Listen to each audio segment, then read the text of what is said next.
नमस्कार। आज हमारे साथ मौजूद हैं इंडिया टीवी के सीनियर जर्नलिस्ट या मशहूर कह लीजिए दिनेश कांडपाल। बहुत बहुत स्वागत है सर आपका मारवा स्टूडियोज में। बहुत बहुत धन्यवाद। सर, एक सीनियर जर्नलिस्ट का मीडिया में क्या रोल होना चाहिए?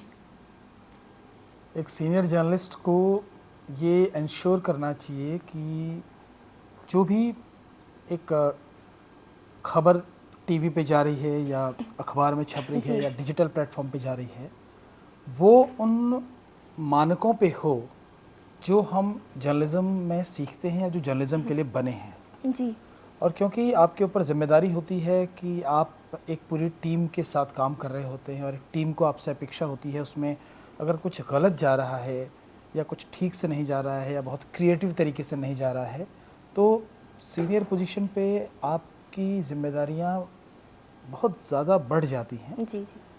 इसलिए हमेशा ये अपेक्षा की जाती है कि जो एक सीनियर जर्नलिस्ट है वो कम से कम ऐसी लाइन लिखे, ऐसी दिशा दे, अपनी टीम को इस तरह से मोटिवेट करे कि वो 5W1H का हम जर्नलिज्म सीखते हैं।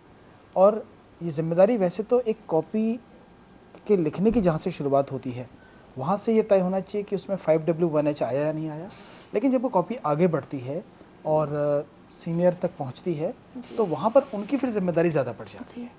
तो मुझे लगता है कि एक सीनियर जर्नलिस्ट का जो बेसिक काम है वो ये है कि वो ये इंश्योर करे कि खबर की तरह जा रही है नहीं जा रही है। जी सर, फैक्ट चेकिंग आजकल तो पता है कि कितना फेक चल रहा है, तो एक जर्नलिस्ट के लिए फैक्ट चेकिंग का सही टूल्स क्या हो सकते हैं, टेक्निक्स? देखिए, सबसे पहले आपने अच्छी बात कही है, फैक्ट तो चेक होने ही चाहिए जी। और क्योंकि सर आप सीनियर हैं तो हमें आपसे कहीं ना कहीं, हम जर्नलिस्ट के छात्र हैं तो हमें आपसे ही सीखना है कि क्या चीज़ें हो सकती हैं क्या नहीं। देखिए, फैक्ट कई तरह के फैक्ट होते हैं। एक तो किसी खबर में हम कुछ आंकड़े देते हैं जी। हम कहते हैं कि देश में आज इतने प्रतिशत लोग बेरोजगार हैं, देश में इतने प्रतिशत का बजट गया। तो इसलिए जो आंकड़ों वाले जो फैक्ट होते हैं इनको चेक करने के लिए हमारे पास अलग किस्म के टूल्स हैं। लेकिन आप आजकल देखते होंगे कई खबरें ऐसी आती है कि खबर कुछ और हुई, किसी का किसी से झगड़ा हुआ, किसी और बात पे हुआ, लेकिन जब वो वीडियो बना और उस वीडियो के पीछे वॉइस ओवर गया तो हमारे सामने कुछ और कह के आया।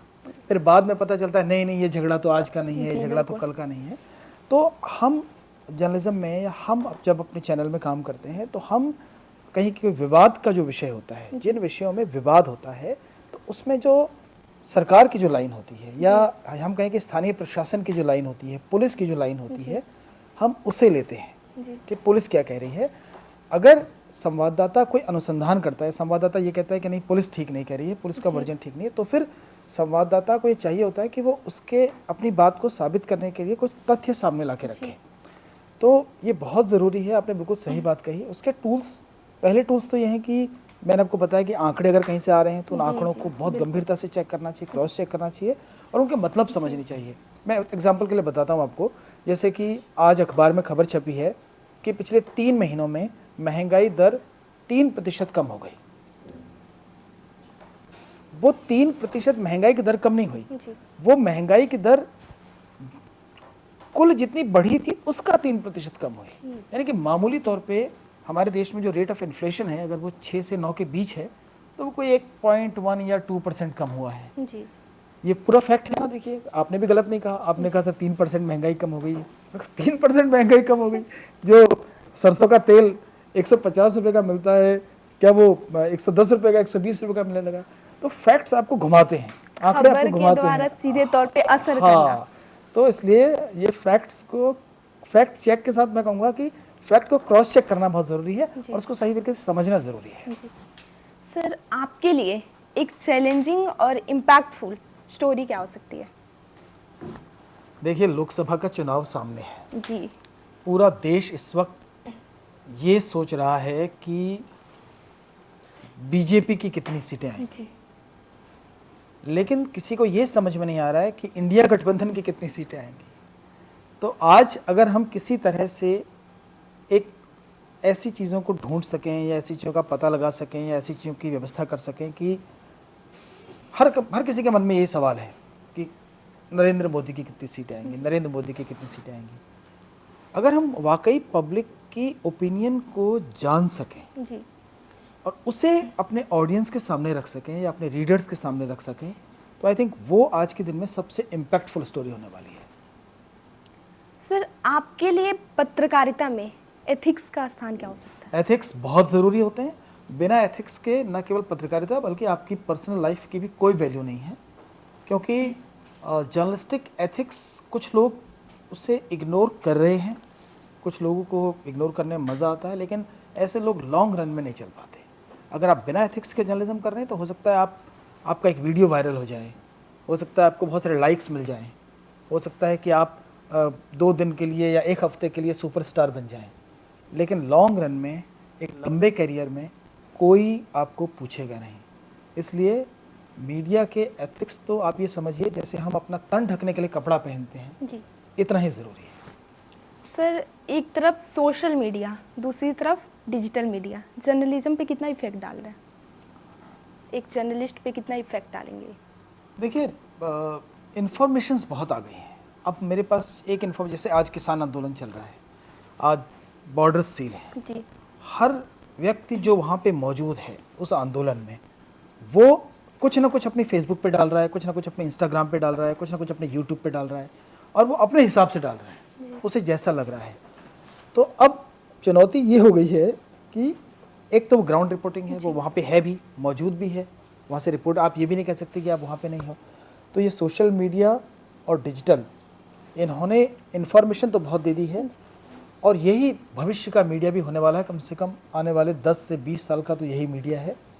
अब लेकिन इसमें सवाल यही है, जो आपने, हम लोग जब फैक्ट चेक की बात कर रहे थे, फैक्ट चेकिंग का एक चैलेंज इस मीडिया में बना हुआ था पहले दिन से, और आज भी बना रहेगा। जी सर, अब एक जर्नलिस्ट को अपना जो है पर्सनल चीज़ और एक बाहर की खबरों को कवर करना, फिर उसको दिखाना, वो कैसे मेंटेन करके रखेगा? सही उपाय क्या है उसका? इसका उपाय यही है कि अपने काम को प्रोफेशनली कीजिए। आप जर्नलिज्म में अपनी ओपिनियन डालने से बचिए। आपको हो सकता है कि कोई लीडर बहुत पसंद हो, तो आप जब उसकी खबर दिखा रहे हैं तो आप इस बात से बचिए कि आपकी खबर में आपकी पसंद न झलके।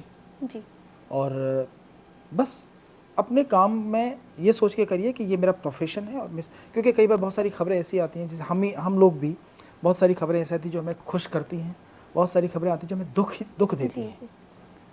लेकिन आज 22 साल के जर्नलिज्म में इतनी स्टोरीज हम लोग देखते हैं, कभी क्राइम की या दुनिया में तरह तरह की चीज़ें होती हैं, मन बहुत दुखी होता है अंदर से, लेकिन हमें वो दिखाना है, और ऐसे दिखाना है कि उसका सोसाइटी पे नेगेटिव इम्पैक्ट ना आए या उससे सोसाइटी न डरे।